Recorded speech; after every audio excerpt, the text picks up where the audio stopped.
Noisy Pixel.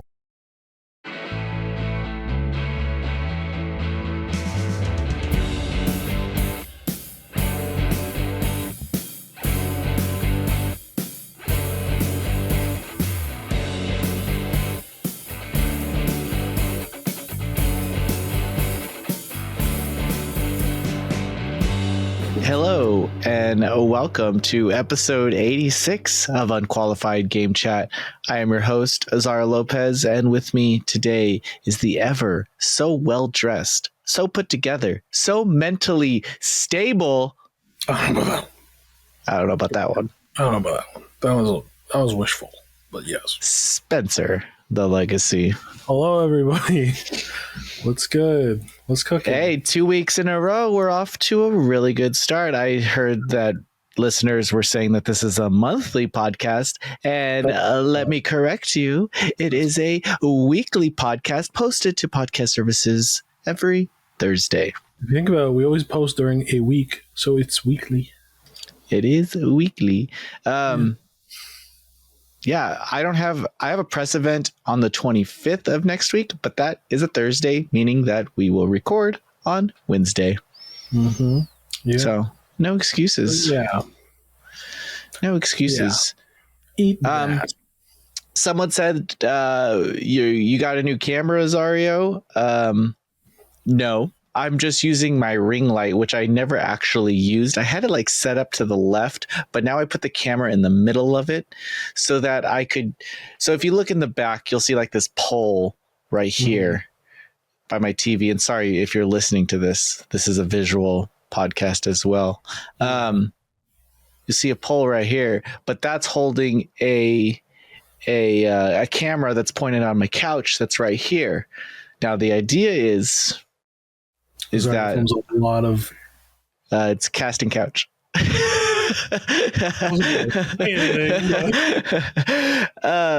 idea is that we will do like let's plays where I could just sit on the couch with the person. It's a revitalization of Retro Pixel, which was an old show that we used to do. That's an old one. Yeah, that's an old one. I do believe that our recent podcast, I uploaded the video form on podcast services. Should I check? Sure. Let's find out, everybody, together. Let's find out together. No. This is what you listen for, really. That commercial with Aaron Paul about betting, where he's like, "Here on the screen, bitch, are your top odds right now." What are the odds that Azaria the video file? Well, what are the odds that it's not uploading to iTunes? So what is it uploading to? We have not uploaded a episode since April 13th. Oh wow, you're right. Oh my god. Yeah, it's not uploading. I am uploading it to this service, so maybe someone should have told us. Damn, we got 4 5-star ratings on iTunes. That's really nice. Thank you so much. Thank you. Maybe I would have noticed that it hasn't been posting for a month. Well, we haven't been recording for a month, so arguably. Wait, wasn't April 23 like not that long? So it's only the most recent one, really, right? Yeah. Okay. I don't know why I thought it was later in the year. I was like, April, and I was like, wait. Oh, ay Dios míos. Yeah, I'm like Bumblebee Man. Ay Dios mío. Right before the recording, we were talking about games we want to revive, and I pointed out a game called The Getaway, and Spencer's never heard of it. It's kind of like GTA, but it's in London. I just remember the driving kind of sucked, but like the world was really cool. Like you drove around and you get out of your car and you can go into places and shoot people and stuff, typical cool things. I think there was a Getaway too. I'm not sure. But anyway, That developer turned into London Studios, which led Spencer and I down a Wikipedia rabbit hole, and we found out that SingStars. iToys and SingStars, iPet too. Don't forget. Yeah. London Studios' last game was Blood and Truth in 2019, and they're still a studio. They're coming up with a game for PS5s, supposedly, and it's a non-VR game, which is strange because every game this studio makes involves a camera. Such is life. That's what life is getting us now. It's all camera based. Everything's filmed. Even this podcast is filmed. Spencer. Yes. There's something I want to talk to you about. Okay. A game came out last Friday, May 12th, 2023, called Legend of Zelda, Tears of the Kingdom. Yeah. The day before, embargo opened. Embargo lifted, I should say. And 10 out of 10s across the board. 10 out of 10s everywhere. And the game released. And I picked it up. I bought it. I was one of the 10 million people that bought it. I guess it sold 10 million copies. Sheep. But you know what? I feel like I'm being gaslit by all of these fucking nerds, man. I feel like they're gaslighting me that this game is good. You gave it an 8, I thought. Bailey gave it an 8. Oh, Bailey gave it an 8. I see. I would hate even reviewing this game. Tears of the Kingdom is correct because I'm fucking crying the entire time I'm playing. Oh my God. Begging to play something else. Damn. You know what I hate? You know what it is? What is it? It's sandbox games. I hate sandbox games. I hate having complete freedom. I know this is what people want, and they want freedom in the game. I'm the complete opposite. I like being told what to do. I like being given a direction, and I do it. See, for me, it's a mood thing. Sometimes I'm playing Zelda, I'm playing Witcher, something like that. I love walking around the world and going, oh, there's a cool thing over there. I'll go over there. Love that sometimes. I'm loving that right now with Zelda. But sometimes I just want to be put in a dang hallway, and people say, oh, you can go a little left and a little right and get some cool stuff. But for the most part, just here's the story, here's the gameplay, go straight. Sometimes, that hits the spot. So for me, it's a mood thing, but I completely understand being burnt out on open world because there's more open world than ever, I think it feels like. I don't even know if it's the open world aspect. I think it falls definitely into the sandbox, the crafting, the utilizing, the gimmicks. I just, sure, it's fun. Okay. You're having fun, I guess, but a masterpiece. No. Yeah. See, I'm not deep enough that I could score it yet because I keep getting distracted to do small things, which is something that I'm enjoying. Is I'll be walking around the world map and I'll go, oh, I want to go do that. But at the same time, I think this is an impossible situation with this game where people loved Breath of the Wild so much, and I liked it a lot too, but people loved it so much and praised it as the game changer for every blah, blah, blah. That now the sequel, which is Breath of the Wild, but with more stuff, with more content, with more mechanics, people assume it has to be a 10. Because A, it's Zelda, B, it's the follow-up to the Zelda game of the big one, and C, it's been like the most anticipated game basically since Breath of the Wild 2 Tears of the Kingdom was confirmed. So now it's a tough situation where you're saying like the review's getting hate when you give it an 8, and it's crazy to me that anybody's like, is not a high enough score. Our review's getting a little bit of people like saying 8 that is really good. 8 is an exceptional score. If you get 80% on a test, you're doing really well. Like, especially for great. especially for the things that were brought up, like the reused map. And the reason Bailey gave was it works when you have a series, like a series of 4 games, and in the 4th game you return to the map of the first game and everything's different, and that impact does hit harder. But to do it the next game where not much time has passed, there's relationships, but it's like no one's like, oh my god, I haven't seen you in 10 years. Like you've been the last 20 years.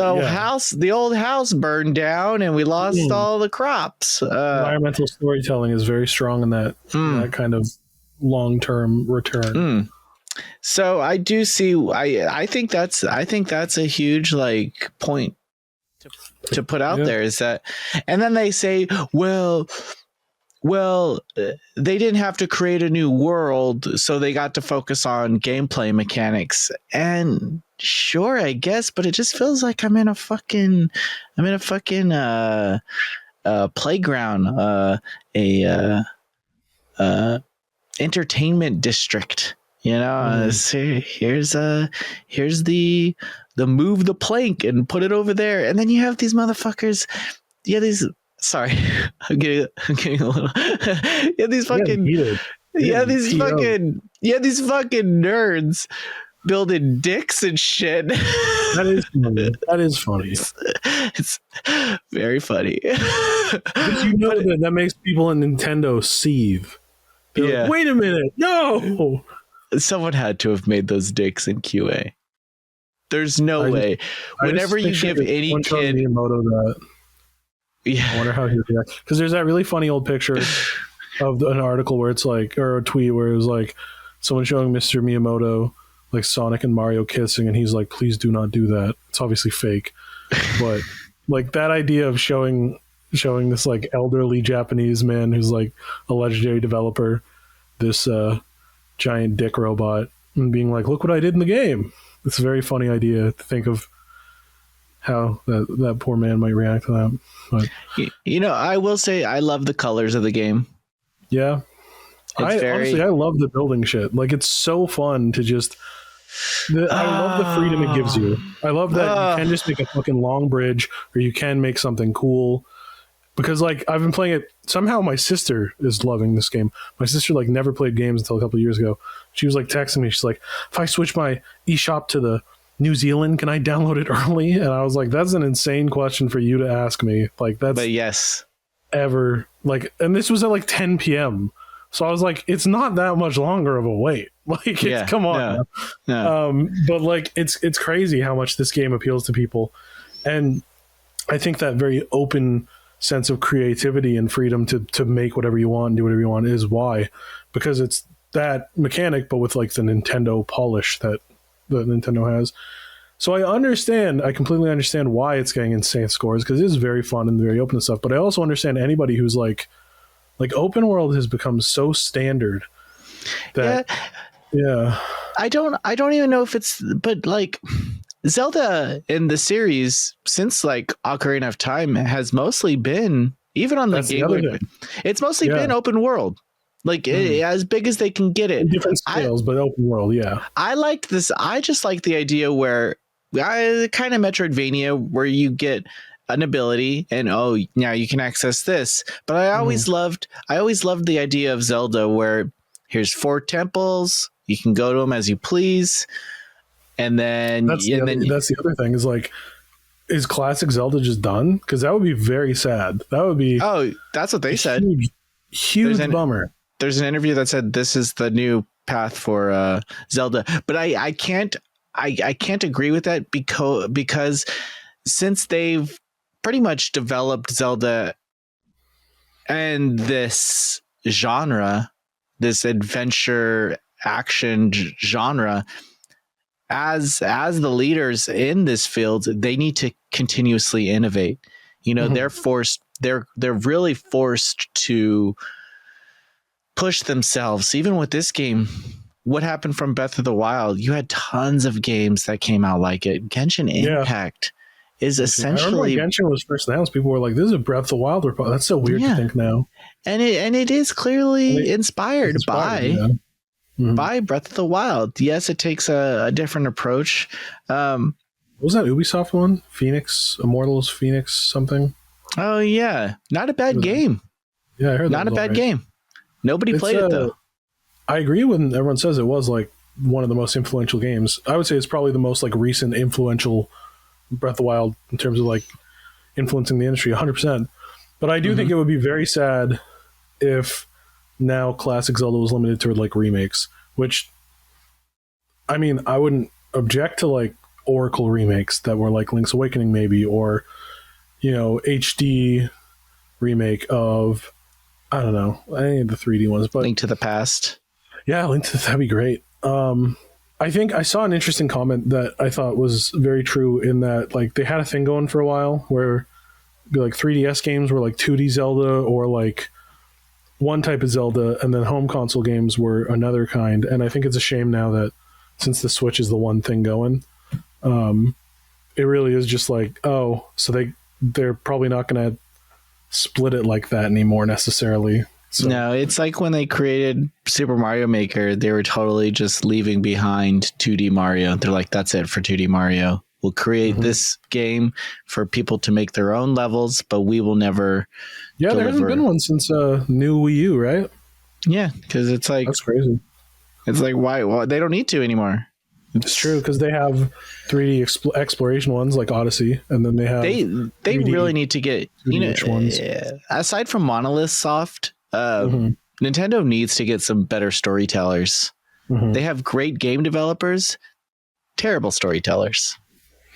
I think if they want more, like Mario and shit, I'm never going to expect a story from. No, stuff like, I agree with you. I think it's crazy that they can put out, the same company can like publish Xenoblade and like Zelda, where they're very different stories. Yeah, I think limited. I think the cast in Breath of the Wild does get pretty big, whereas like going back to older Zeldas, you did have a smaller group of NPCs that you would kind of like that little era where they had the same. It was like all the games had the same, like the guy who looks like Mario, the guy who looks like Luigi, their dog. Like I liked that little. Maybe that was just because Majora's Mask reused everything from Ocarina, and then the 2D games just emulated the characters. But I don't know. There was a charm there. But then, they've introduced a lot of very charming characters in later years. So like lots of new Zelda characters are fun and interesting. So I don't know. It's hard to say. So I think the scores of 10 out of 10. Okay, I know no game is perfect. Okay, so when we say a game is a 10 out of 10, as a reviewer, I take it as genre defining. So if I'm saying, you would recommend this game to literally anybody, genre defining for adventure, open world, sandbox fans. This is like, if you're going to be a developer, this is a game you need to study. If you're going to be a gamer, if you want, just this is the tip of the iceberg. To have so many critics have zero feedback was strange to me. I kind of like it where there's like 4 or 5 people gave it a 10 out of 10. You have your smaller outlets, and then a couple bigger ones give it a 10 out of 10. But then you have some valuable feedback from the 9s and from the 8s. When I go to Amazon, I always look at the 3-star reviews. Yeah, I don't look at the 5-star reviews because they're either sucking its dick or the one is like, hey, ride broken. I don't need to read all that. Yeah, I should go to the 3-star. 3, 4. It's like, that gives you the most realistic look. Yeah. So I play this game and I feel like I've already played it. And it's, there's a tweet that I saw where it's like, Nintendo is so clever. They're using all of these game mechanics that by themselves would be one game, and they're putting it all in this game. So each little power that Zelda uses, somebody out there would have made that just one entire game where you have access to this ultra hand, whatever. Real quick, you just called Link Zelda. People are going to get really mad about that. Wait, no, what did I say? wasted all the power Zelda uses. Oh, Link. Yeah, sure. I just wanted to get ahead of that. Yeah. Sorry. Yeah. Yeah. And he's or she. This guy's gonna critique fucking Tears of the Kingdom. He doesn't even know Link is Link. 100%. 100%. I think I've been reading too many tweets, and a lot of them are like from like Mega 64 guys that are like purposely getting stuff wrong, and it's just really funny. And so now everything's backwards. When the irony becomes real, that's so true. God. But and I do like the I like thinking of it like that. Like, oh yeah, they did create all these mechanics and put them into one game, but I don't like any of those mechanics. I'm not having fun with any of them. I feel like it's busy work. I feel like it's a chore every time. Every time I have to do something or get somewhere, I'm just like, God, I gotta pick this. See, this strikes me as sometimes, no matter how good a game is, you're just not in the mood for it. I've had that happen to me. Same with anime. Same with movies. I know so many people who love Devilman Crybaby, and I get it. But when I watched it, I was in such a bad mood in like my life that I was like, this fucking sucks and it's really annoying. But it's objectively good. But sometimes you're just not open to receiving something at that time. And I don't know, maybe, I don't know. That's just like, I've had that happen with so many things that, I don't know. That, I mean, you're completely obviously entitled to feel that way. I've been enjoying the mechanics a lot, especially the fusing and the creativity there, but I completely so talk about your experience. Tell me about your adventure so far. Yeah, so I've only done like one story portion with the Zoras because I've mostly just run around and done shrines or met people or built stuff and stuff like that. And like there'll be all these fun ones where it's like you have to grind down a rail and you have like 5 planks and you have to make something that you can grind down this rail on, but the weight will make it turn, so you have to like figure it out, or you just cheat like me and you like run up the side as soon as it's falling because you don't want to spend any more time making another thing after 3 things have fallen. But it's like, I don't know, I'm never tired of the challenges where it's like build something to get through this, and I'll always build something where I'm like, I am a genius. This is incredible. This is literally evidence that I am as smart as it gets. And then it'll immediately break and I'll be like, I'm a fucking moron. This is so stupid. But I still want to do it again. I'm like, well, now I know how to fix that. Now I know how to improve that. So I think it's an interesting thing that like very small encapsulation of like the process of discovery is like gamified. That's a lot of fun. But like also, my issue with the game that I haven't seen too much of is like, I don't know if I wandered into the wrong area or something, but like right from the start, I was dying in like one hit a lot. Oh, like man. I'd be in like a little fight and like someone would smack me and I'd just die and I had full health and I'd be like, what? That got like very annoying. Maybe you just aren't good at video games. No, see, if it was 2 hits that killed me, sure, okay. I have a chance to dodge. Fool I have me a chance once. to figure out. Shame on you. But I'd be like fighting, and then I'd get hit once, and I'd die, and I'd be like, "Oh, is this the wrong area?" But the game wants me to explore, so I don't know if I can't explore. If I'm going to get killed in one smack, and I'm not going to play this like Metal Gear where I'm hiding. Metal Gear, a weapon to surpass the dick robot. Anyway, but yeah, so that was like the most cynical meta take on that. But yeah, so then like when I played Breath of the Wild, I barely upgraded my hearts for most of the game, to the point where I actually got mad because I always upgrade my stamina because I love climbing and I love running and let me access new stuff. And at the end of the game, it's like, oh, well, you need a certain amount of health to pick up the Master Sword. And I was pissed because I was like, well, I don't know why I should be punished for progression for prioritizing exploration when that's what this game is. But this time I felt the need to like more to double my health and then some immediately because I was just dying so much that exploration was like annoying. So I don't know. I haven't read too many reviews because I am reviewing it. so I think I'm reviewing it. I planned to, but there's more priorities now. But it's, yeah, I don't know. Like that's the thing that's bugging me is the it's not even difficulty. Like it's not hard to do the fights. It's just like I don't know. But the creation and the temples or the shrines and all that shit I'm having so much fun with. But yeah, I don't know. I'm really in that place where like I'm having a great time, but everything that you've said clocks out to me. Like it makes sense that like that's doesn't work for everybody. So yeah, but yeah, I would like right now I wouldn't land on like a 10 necessarily, but I'm pretty high up. Like it's really excellent, but yeah, I don't know. Yeah.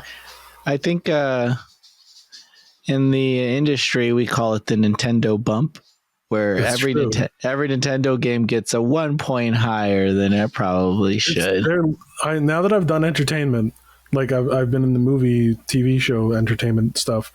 It's Nintendo is Disney of games, where they have such a strong hold on your nostalgia and your memories and all these. They have all these amazing properties, amazing series, incredible things, but they know that they do. It's not just like, oh, we want to make stuff that make you smile. They know the power that they have over your emotions and your buying. So Nintendo 100% knows how much people love Zelda, how much people love blah, blah, blah. And it definitely shows in terms of reviews and stuff. But yeah, I remember when I stopped playing Breath of the Wild, and it was right when they expected me to eat some peppers to survive in the snow, and I said, "This is stupid," and I turned it off. I turned it off, and I didn't go back. Now you're the world's #1 Valheim player. Look at that. Yeah, I play Overwatch every day now. Yeah, you play every survival game. Yeah, what was that recent survival Rust, game people fucking love? Rust. The Forest. Yeah, Rust.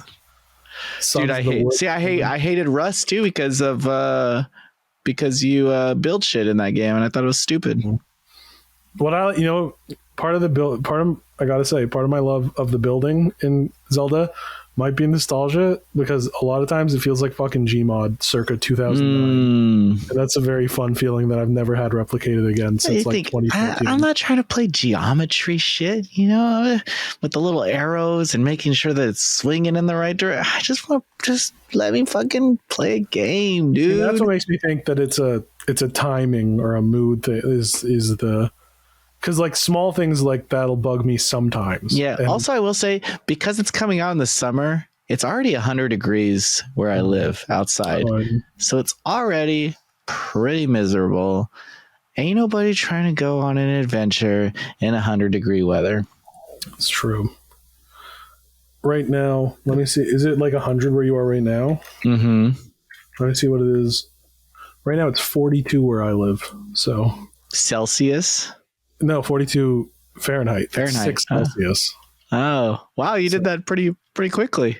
Yeah, I Googled it really quick. But wow. Yeah. It's so maybe I'm more open to adventure because it's you're comfy. You got your comfy pants on and your comfy shirt on. This is not comfy at all, but yeah, no. Well, totally. you wore it for the viewers, really. I wore it for the viewers, yeah. I wore it because I know I'm the eye candy, and I know that they like to see me in a sharp look. But yeah, so okay. I hope all you people who listen to the audio only, if it gets posted. I'm kidding. If it gets posted. Sorry, I don't know what's happening. I can't believe we talked about one game for so long. It's true. We had a sense of focus that we never seem to have with these people. They're always saying, why don't you talk about games more? I've never seen that, actually. That's just me. No one's ever asked us to actually talk about games. No, people just like us talking for some reason. I don't know. Well, you know what? There's a 31st of the month. I'm going to say right now, we're bringing back Yay or Nay this month. Holy shit. It's been fucking ages since It's been ages. We're bringing back Yay or Nay. Just expect it. Just expect it. That's perfect. It'll come out on the 1st.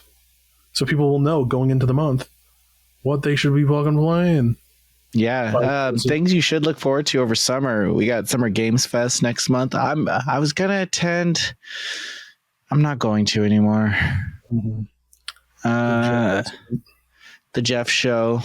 Not gonna attend. I am going to Anime Expo.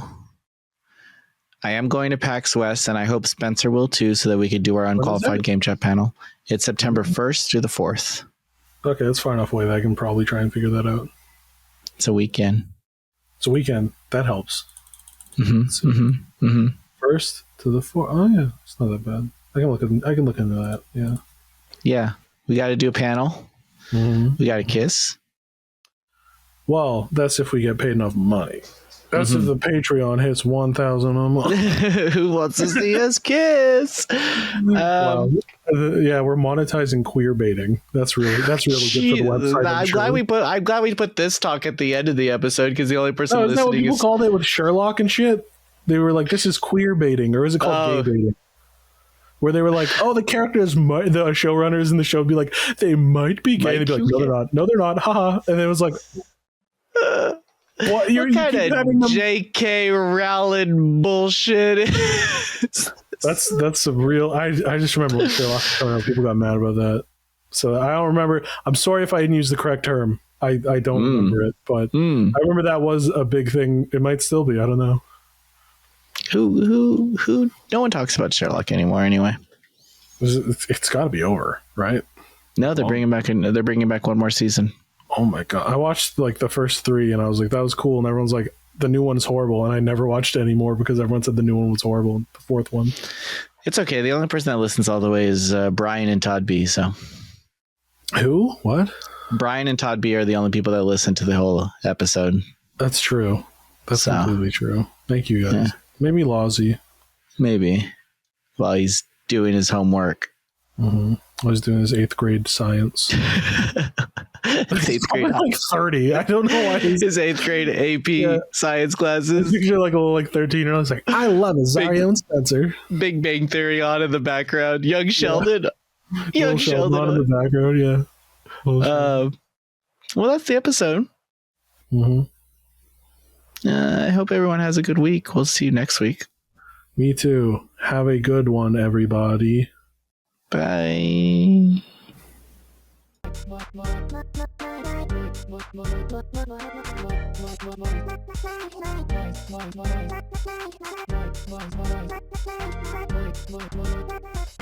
Voice Pixel.